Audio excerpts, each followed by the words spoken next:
नमस्कार साथियों, मैं राजेंद्र आप सबका स्वागत और अभिनंदन करता हूं अपने YouTube चैनल एस्ट्रोलॉजी बेस्ड लघु पाराशरी में। आज का विषय है शनि का कुंभ राशि में गोचर, मेष लग्न से कन्या लग्न। शनि अपनी राशि कुंभ में 17 जनवरी 2023 को आ रहा है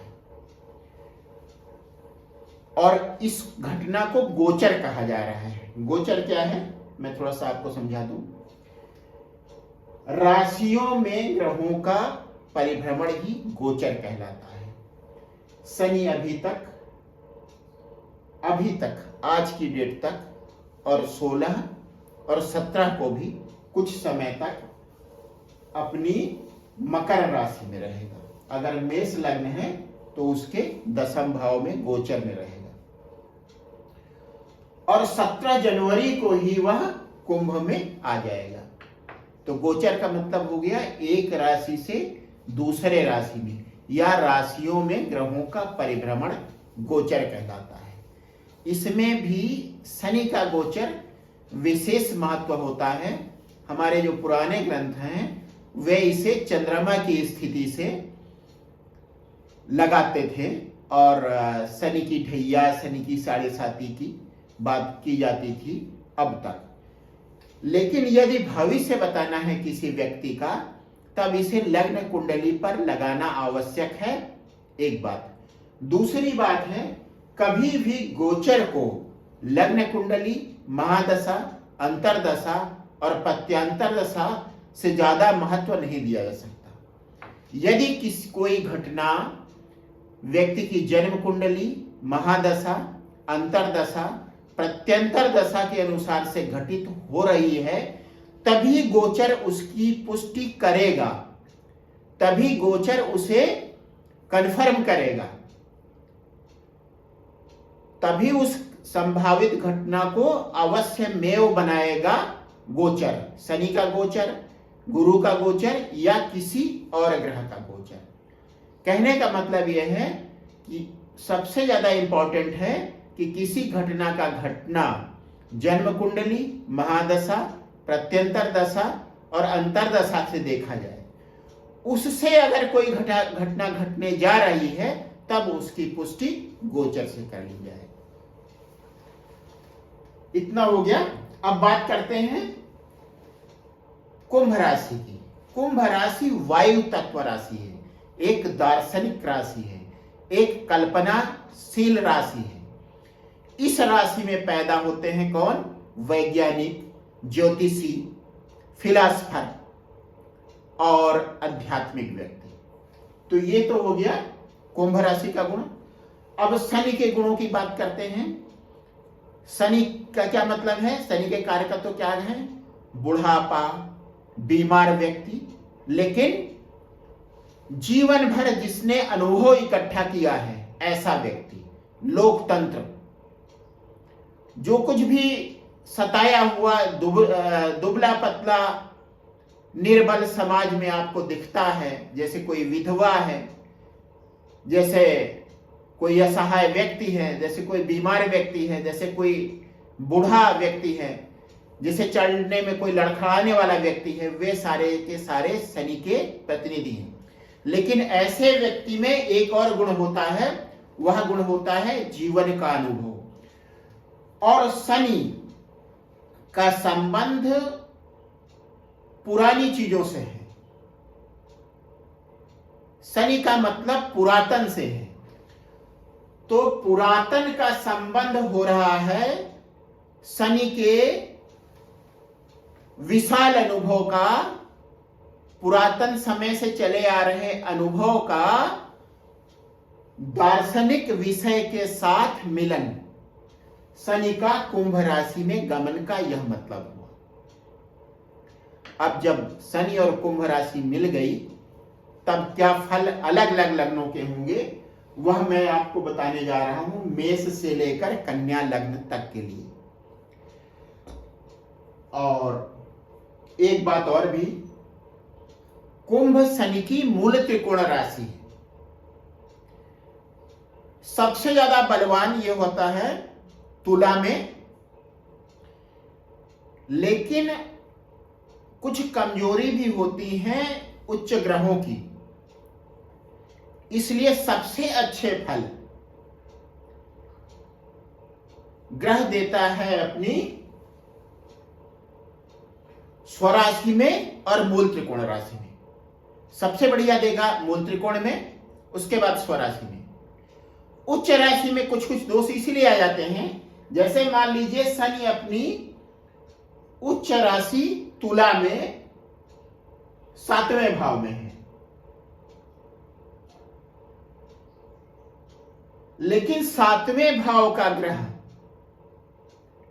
अच्छी स्थिति में नहीं है, तब उच्च राशि में होने के बाद भी शनि अच्छे वैवाहिक जीवन के फल नहीं दे पाएगा। यहां पर शनि की राशि तुला आएगी, शनि उसमें उच्च का होगा। अगर शनि किसी व्यक्ति की कुंडली में यहां पर स्थित है या गोचर कर रहा है, लेकिन इस भाव का स्वामी शुक्र अच्छी स्थिति में नहीं है, तब व्यक्ति का वैवाहिक जीवन अच्छा नहीं होगा। यदि व्यक्ति की शादी की अवस्था है, तब जरूरी नहीं कि उसकी शादी ही हो जाए। इसका मतलब यह हुआ कि सबसे अच्छे फल स्वराशि या मूल त्रिकोण राशि में मिलते हैं। उसमें से भी मूल त्रिकोण राशि में शनि ज्यादा बलवान होता है, इसलिए मूल त्रिकोण में अच्छे फल मिलने के चांसेस सबसे ज्यादा होते हैं। तो शनि अपनी उसी मूल त्रिकोण राशि में, वायु तत्व राशि में, अनुभवी शनि, लोकतंत्र का प्रतीक शनि और व्यक्ति को सर्वशक्तिमान बनाने वाला शनि, सत्ता के शिखर तक पहुंचाने वाला शनि अपनी मूल त्रिकोण राशि में आ रहा है। मेष राशि में शनि 11वें भाव में होगा, जहां उसकी मूल त्रिकोण राशि कुंभ है, और 11वें भाव में होने का मतलब है व्यक्ति की आय में या तो वृद्धि करेगा, या अगर उसे कोई नियमित आय नहीं हो रही है तब उसकी नियमित आय शुरू कर देगा। शनि की स्थिति का प्रभाव, शनि की तीसरी दृष्टि पड़ेगी लग्न पर। व्यक्ति को अपने स्वास्थ्य का ध्यान रखना चाहिए। शनि की 7वीं दृष्टि पड़ेगी पंचम भाव पर, यह मैंने यहां पे लिख भी दिया है। लग्न मेष है, शनि की कुंभ राशि एकादश भाव में पड़ रही है, और शनि की दृष्टियां कहां कहां पड़ रही हैं? लग्न, पंचम और अष्टम में। लग्न, पंचम और अष्टम में। तो लग्न में फल क्या हुआ? व्यक्ति को अपने स्वास्थ्य के प्रति सतर्क रहना चाहिए। पंचम भाव के लिए वही बात होती है, व्यक्ति को अपनी संतान के स्वास्थ्य के प्रति थोड़ा सतर्क रहना चाहिए। अब अगर दूसरी बारों की बात करते हैं, पंचम भाव के और जो दूसरे फल हैं, जैसे व्यक्ति की लर्निंग एबिलिटी बढ़ सकती है, व्यक्ति किसी मंत्र साधना में लीन हो सकता है, व्यक्ति किसी मंत्र की दीक्षा ले सकता है। उसके बाद शनि की 10वीं दृष्टि आ रही है अष्टम भाव पर, व्यक्ति को धन लाभ हो रहा है। अब अष्टम भाव भी जुड़ गया, इसका मतलब क्या हुआ? दोनों को अगर हम मिक्स करेंगे तो इस बात की संभावना बहुत ज्यादा है कि व्यक्ति को विरासत में पैतृक संपत्ति मिले। यदि उसकी पेंशन रुकी हुई है, वह रिटायर हो गया है, या उसने वीआरएस ले लिया है, तो उसकी पेंशन शुरू हो जाए। यह हुआ मेष लग्न में कुंभ राशि में शनि के गोचर का फल। अब लग्न मैंने ले ली वृष, सुविधा के लिए आप एक नजर यहां डालें। शनि आएगा 10वें भाव में, शनि अपनी कुंभ राशि में 10वें भाव में आएगा। शनि यहां पे आया, 60 में मैं इसे ऐसे ही लिख दे रहा हूं, आप इसे समझ ली। अब आगे दूसरे कॉलम को देखें।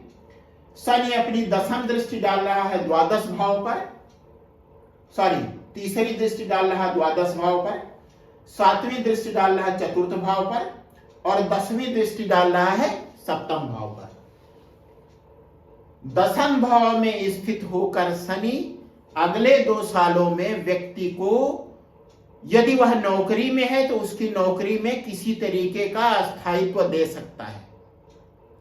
यदि व्यक्ति नौकरी में नहीं है तो उसकी नौकरी लग सकती है। एक बात। दूसरी बात यह हुई कि शनि की मकर राशि 9वें भाव में है, तो इन सब कामों में ये जितना मैं आपको बताने जा रहा हूं, क्योंकि यहां पर शनि की मकर राशि पड़ेगी जिसका स्वामी भी शनि है, तो ये जितने भी काम शनि के गोचर के वृष लग्न के हो रहे हैं, सब में उसका भाग्य उसका साथ देगा। दशम दृष्टि उसे अगले 2 सालों में, अगर उसका जॉब है तब उसमें अस्थायित्व दे सकता है, और अगर जॉब नहीं है तो जॉब दिला सकता है।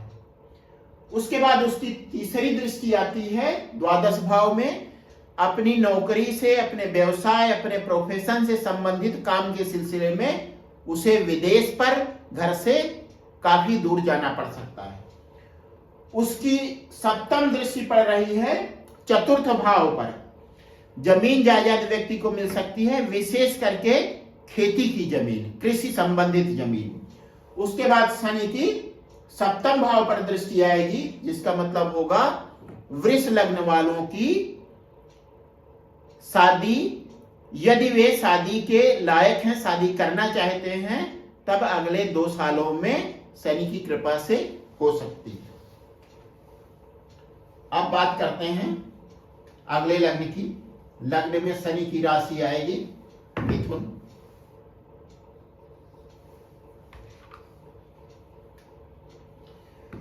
और मिथुन में आप देखें कि शनि 9वें भाव में आएगा, यहां पे कुंभ राशि आएगी और शनि यहां पर आ जाएगा। अष्टमेश नवमेश शनि अष्टम भाव का स्वामी है और 9वें भाव का स्वामी है। इसका मतलब क्या है? भाग्य साथ देगा और अचानक कुछ लाभ मिलेगा। पहला फल तो ये हो गया। व्यक्ति का धर्म की तरफ झुकाव होगा। उसके पिता, व्यक्ति के पिता, जातक के पिता जातक की वजह से ख्याति प्राप्त करेंगे। इसकी तीसरी दृष्टि शनि की आएगी एकादश भाव पर, फिर से धन लाभ की स्थिति बन रही है।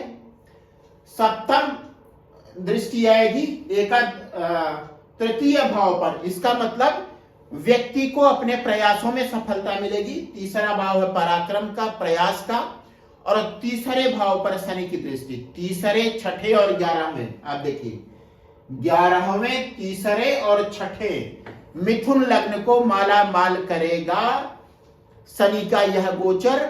यदि उनकी कुंडली भी इस बात की गवाही दे रही है, तब उन्हें धन प्राप्ति होगी, भाग्य उसमें साथ देगा, और यह धन पैतृक संपत्ति भी हो सकता है, विरासत में भी मिल सकता है।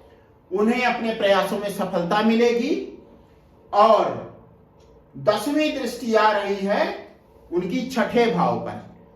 जातक अपने विरोधियों को पराजित करेगा, उसे कॉम्पिटिशन्स में सफलता मिलेगी और बीमारियों से मुक्ति मिलेगी। उसके बाद कर्क लग्न। कर्क लग्न का अंक मैंने यहां पे लिखा, और आप कर्क लग्न में शनि की स्थिति देखें। अष्टम भाव में कुंभ राशि में शनि।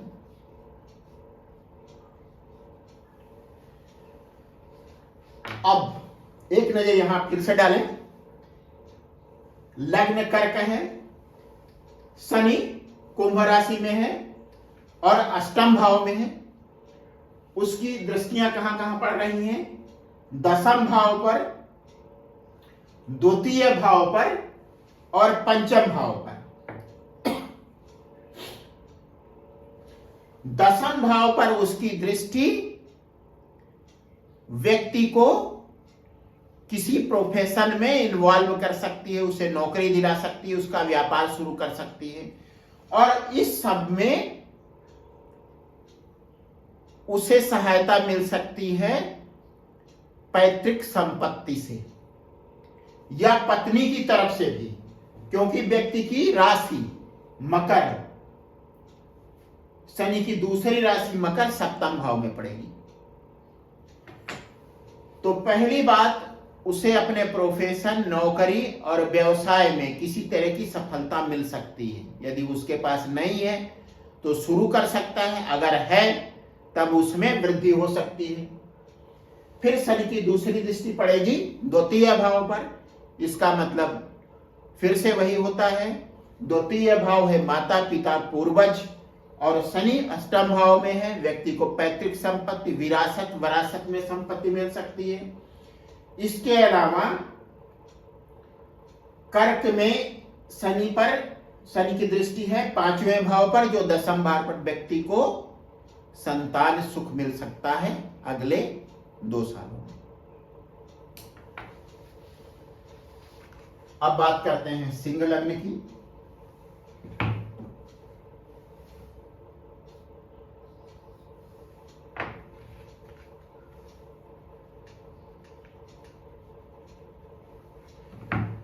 सिंह लग्न में सप्तम भाव में कुंभ की राशि है, कुंभ राशि है, शनि की मूल त्रिकोण राशि। शनि सप्तम भाव में स्थित है। पहले शनि की स्थिति का फल, वैवाहिक जीवन ठीक रहेगा, व्यक्ति की शादी हो सकती है। लेकिन यदि वैवाहिक जीवन चल रहा है तब उसमें थोड़ी सी नीरसता अगले 2 साल के लिए शनि डाल सकता है, केवल नीरसता। शनि गारंटी देता है किसी चीज की कंटिन्यूटी की, और शनि सप्तम भाव में बहुत अच्छे फल देता है यदि अपनी राशियों में हो। क्यों? क्योंकि शनि निरंतरता का कारक है। शनि व्यक्ति की शादी को चलाए रखता है। बस केवल एक ही बात होती है कि वह शादी, वह विवाह थोड़ा सा नीरस होता है। शनि का मतलब यहां पर सिंह लग्न के व्यक्ति की पत्नी हुई, पत्नी थोड़ा सा नीरस स्वभाव की हो सकती है। अब शनि की तीसरी दृष्टि आएगी नवम भाव पर। इसका मतलब पिता के स्वास्थ्य में थोड़ी सी गिरावट हो सकती है, जिसका ध्यान जातक को देना चाहिए। शनि की 7वीं दृष्टि आएगी लग्न पर। इसका मतलब जातक को भी अपने स्वास्थ्य का ध्यान रखना है। और शनि की 10वीं दृष्टि आएगी चतुर्थ भाव पर। व्यक्ति को अपनी माता के भी स्वास्थ्य का ध्यान रखना है। जातक को अपना, अपनी माता और अपने पिता के स्वास्थ्य का ध्यान रखना है। अब इसका पॉजिटिव फल क्या हुआ? पहली बात तो शादी हो सकती है।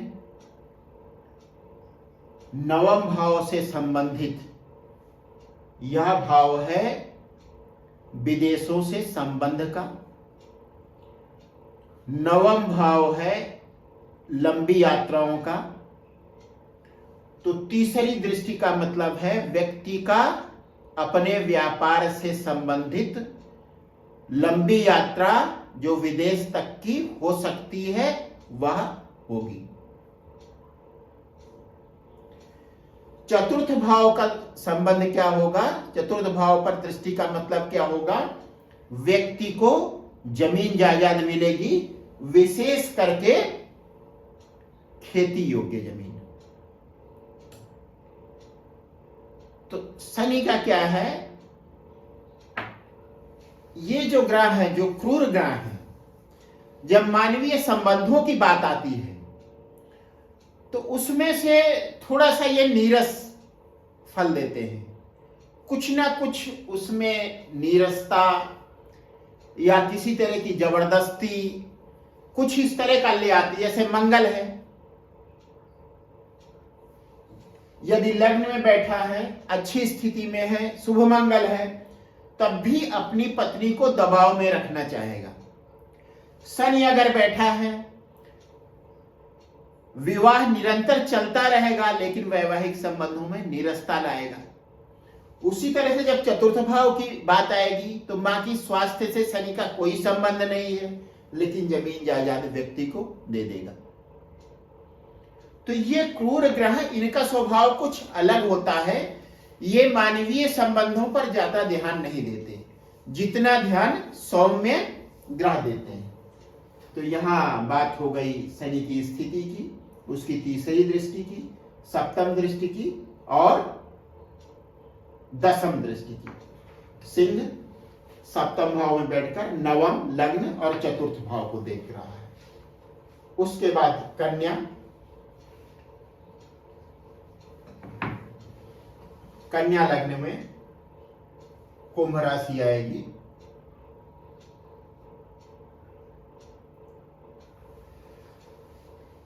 मेरे हाथ ठंड से कांप रहे हैं, यहां बहुत तेज ठंडक है। बोलने में भी मैं गलतियां कुछ ज्यादा ही कर रहा हूं।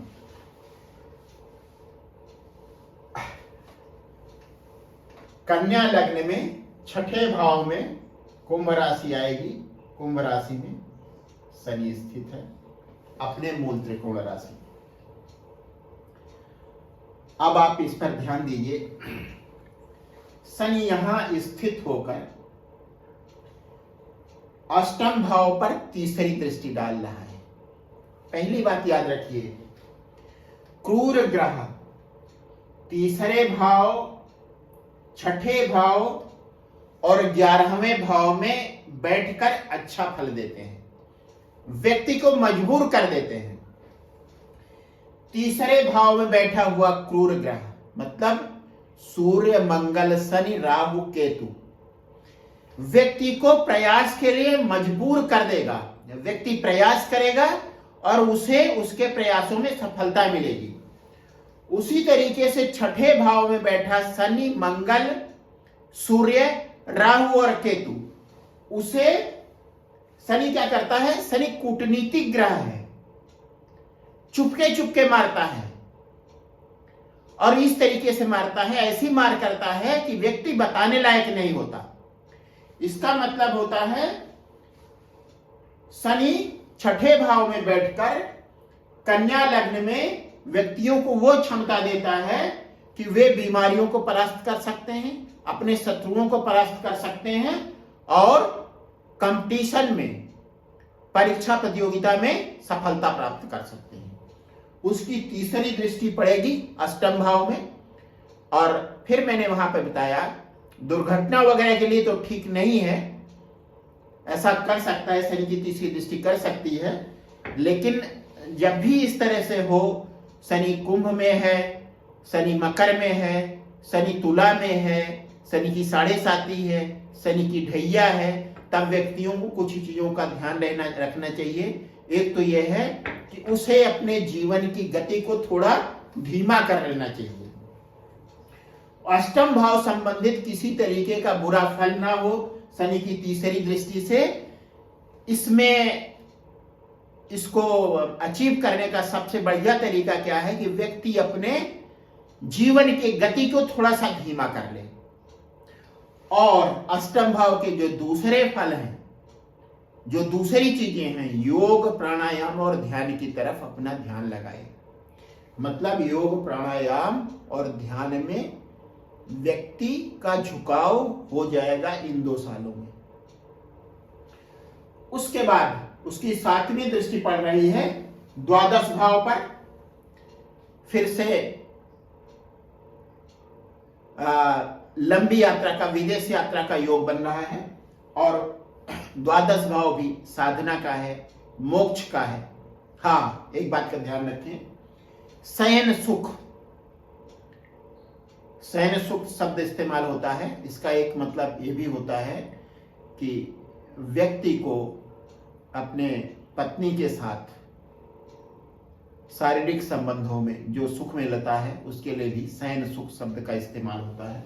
तो शनि की 7वीं दृष्टि उसमें कमी लाएगी, उसमें नीरसता लाएगी। मैंने आपको बताया ये ग्रह व्यक्ति के मानवीय संबंधों को, मानवीय व्यवहारों को प्रभावित करती है। लेकिन 12वें भाव से संबंधित जो और दूसरे फल हैं, जैसे ध्यान हुआ, प्राणायाम हुआ, और किसी चीज से निवृत्त होना, रोग से निवृत्ति की बात हुई, उसमें भी शनि सहायक हो सकता है। विदेश यात्रा हो सकती है उसकी। उसके बाद तृतीय भाव पर उसकी दृष्टि, तृतीय भाव पर दृष्टि हर तरीके से शुभ है। अष्टम और द्वादश भाव की दृष्टि उतनी शुभ नहीं है। व्यक्ति को थोड़ा सा सावधान रहना चाहिए, अपने जीवन की गति को, अपने जीवन को, अपनी एक्टिविटीज को थोड़ा लिमिट में और धीमा कर देना चाहिए। अब थोड़ा सा शनि को कैसे खुश रखा जाए, एक तो रत्नों की बात होती है, मंत्रों की बात होती है, मैं उनकी बात यहां नहीं करने जा रहा हूं। मैं बात कर रहा हूं जो शनि से संबंधित मानवीय कारक हैं, आप उनकी तरफ ध्यान दें। आपके यहां कोई मजदूर आता है, कोई अधीनस्थ कर्मचारी है, कोई ड्राइवर है, कोई चौकीदार है, उसके साथ कभी भी, विशेष करके जब शनि बलवान हो, अभद्र व्यवहार न करें, अच्छा व्यवहार करें। और अगर हो सके तो इस पीरियड में बीमार व्यक्तियों की कुछ सहायता करें। किसी अस्पताल में, चाहे आपका कोई रिश्तेदार हो या घर का कोई व्यक्ति हो, यदि आपसे संभव हो पाता है तो उसकी किसी तरीके से सहायता करें, विशेष करके सेवा करें उसकी। ब्लड डोनेशन आप कर सकते हैं। ब्लड का संबंध मंगल से है, लेकिन फिर भी वह व्यक्ति की सेवा तो हुई। और अब आपके लिए कुछ आसान उपाय भी हैं। अगर आप उसमें रुचि रखते हो, विश्वास रखते हो, तो शनि मंदिर चले जाएं। विशेष करके शनिवार को तेलों से शनि का विशेष संबंध है। सरसों का तेल जाड़े के लिए अच्छा ही होता है। और अगर आप करना चाहें तो एक लोहे की बनी हुई रिंग किसी उंगली में पहन लें, या लोहे का कड़ा पहन लें, और जो आपकी रुचि हो। मेरी रुचि इन चीजों में नहीं है, इसलिए मैं ऐसा नहीं करता हूं। और शनि मेरे लिए योग कारक है। जो मेरे अधीनस्थ हैं, उनके साथ मेरे संबंध हरदम अच्छे ही रहते हैं, और मेरी जो भी प्रगति है वह उन्हीं के कारण है। आप भी ऐसा करें, शनि आपको अच्छे फल देगा। एक बार फिर से मेरी शुभकामनाओं के साथ मेरा वीडियो देखने के लिए, सुनने के लिए बहुत बहुत धन्यवाद। और अंत में ये कहूँगा कि यदि आपने मेरा चैनल अभी तक सब्सक्राइब नहीं किया है तो उसे सब्सक्राइब करें। यदि अच्छा लगता है तो लाइक करें और शेयर करें अपने दोस्तों के साथ, अपने परिवारजनों के साथ और सब लोगों के साथ। बहुत बहुत धन्यवाद।